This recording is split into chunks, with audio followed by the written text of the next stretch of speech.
Creed en sus profetas. Sábado 28 de diciembre 2024, 2 Corintios 2.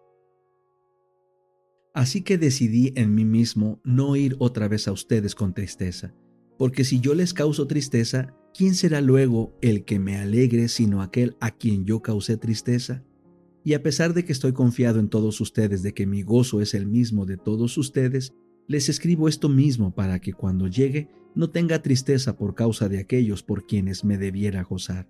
Porque les escribí en mucha tribulación y angustia de corazón y con muchas lágrimas, no para entristecerlos, sino para que sepan cuán grande es el amor que tengo por ustedes.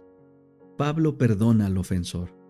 Si alguno ha causado tristeza, no me ha entristecido solo a mí, sino en cierta medida, para no exagerar, a todos ustedes. Basta ya para dicha persona la reprensión de la mayoría.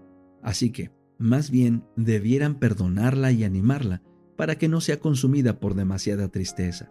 Por lo tanto, les exhorto a que reafirmen su amor para con ella, porque también les escribí con este motivo, para tener la prueba de que ustedes son obedientes en todo.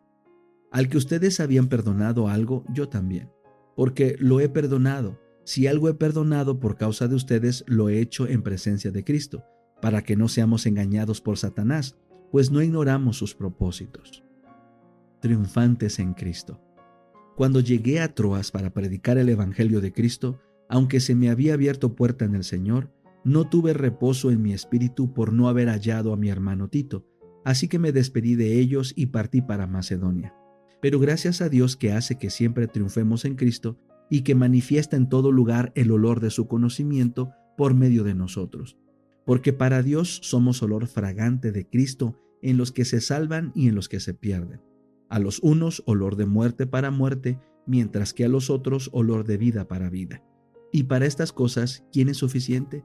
Porque no somos, como muchos, traficantes de la palabra de Dios, más bien con sinceridad y como parte de Dios, hablamos delante de Dios en Cristo. El deseado de todas las gentes. Capítulo 82. ¿Por qué lloras? Mientras el Salvador estaba en la presencia de Dios recibiendo dones para su iglesia, los discípulos pensaban en su tumba vacía, se lamentaban y lloraban. Aquel día de regocijo para todo el cielo era para los discípulos un día de incertidumbre, confusión y perplejidad. Su falta de fe en el testimonio de las mujeres da evidencia de cuánto había descendido su fe. Las nuevas de la resurrección de Cristo eran tan diferentes de lo que ellos esperaban que no las podían creer. Eran demasiado buenas para ser la verdad, pensaban. Habían oído tanto de las doctrinas y llamadas teorías científicas de los saduceos que era vaga la impresión hecha en su mente acerca de la resurrección. Apenas sabían lo que podía significar la resurrección de los muertos. Eran incapaces de comprender ese gran tema. Id, dijeron los ángeles a las mujeres, decid a sus discípulos y a Pedro, que él va antes que vosotros a Galilea, allí le veréis como os dijo. Estos ángeles habían estado con Cristo como ángeles custodios durante su vida en la tierra. Habían presenciado su juicio y su crucifixión. Habían oído las palabras que él dirigiera a sus discípulos. Lo demostraron por el mensaje que dieron a los discípulos y que debiera haberlos convencido de su verdad. Estas palabras podían provenir únicamente de los mensajeros de su Señor resucitado. Decid a sus discípulos y a Pedro, dijeron los ángeles. Desde la muerte de Cristo, Pedro había estado postrado por el remordimiento. Su vergonzosa negación del Señor y la mirada de amor y angustia que le dirigiera el Salvador estaban siempre delante de él. De todos los discípulos, él era el que había sufrido más amargamente. A él fue dada la seguridad de que su arrepentimiento era aceptado y perdonado su pecado. Se le mencionó por nombre. Decid a sus discípulos y a Pedro que él va antes que vosotros a Galilea, allí le veréis. Todos los discípulos habían abandonado a Jesús y la invitación a encontrarse con él vuelve a incluirlos a todos. No los había desechado. Cuando María Magdalena les dijo que había visto al Señor, repitió la invitación a encontrarlo en Galilea. Y por tercera vez les fue enviado el mensaje. Después que hubo ascendido al Padre, Jesús apareció a las otras mujeres diciendo, «Salve». Y ellas se llegaron y abrazaron sus pies y le adoraron. Entonces Jesús les dice, «No temáis, id, dad las nuevas a mis hermanos, para que vayan a Galilea y allí me verán». La primera obra que hizo Cristo en la tierra después de su resurrección, consistió en convencer a sus discípulos de su no disminuido amor y tierna consideración por ellos. Para probarles que era su Salvador vivo, que había roto las ligaduras de la tumba, no podía ya ser retenido por el enemigo la muerte. Para revelarles que tenía el mismo corazón lleno de amor, que cuando estaba con ellos como su amado Maestro, les apareció vez tras vez. Quería estrechar aún más en derredor de ellos los vínculos de su amor.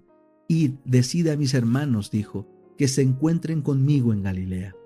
Al oír esta cita tan definida, los discípulos empezaron a recordar las palabras con que Cristo les predijera su resurrección, pero aún así no se regocijaban. No podían desechar su duda y perplejidad. Aun cuando las mujeres declararon que habían visto al Señor, los discípulos no querían creerlo. Pensaban que era pura ilusión. Una dificultad parecía acumularse sobre otra. El sexto día de la semana habían visto morir a su maestro. El primer día de la semana siguiente se encontraban privados de su cuerpo y se les acusaba de haberlo robado para engañar a la gente. Desesperaban de poder corregir alguna vez las falsas impresiones que se estaban formando contra ellos. Temían la enemistad de los sacerdotes y la ira del pueblo. Anhelaban la presencia de Jesús, quien les había ayudado en toda perplejidad. Con frecuencia repetían las palabras: esperábamos que Él era el que había de redimir a Israel. Solitarios y con corazón abatido recordaban sus palabras: si en el árbol verde hacen estas cosas, en el seco ¿qué se hará? Se reunieron en el aposento alto, y sabiendo que la suerte de su amado Maestro podía ser la suya en cualquier momento, cerraron y atrancaron las puertas. Y todo el tiempo podrían haber estado regocijándose en el conocimiento de un Salvador resucitado. En el huerto, María había estado llorando cuando Jesús estaba cerca de ella.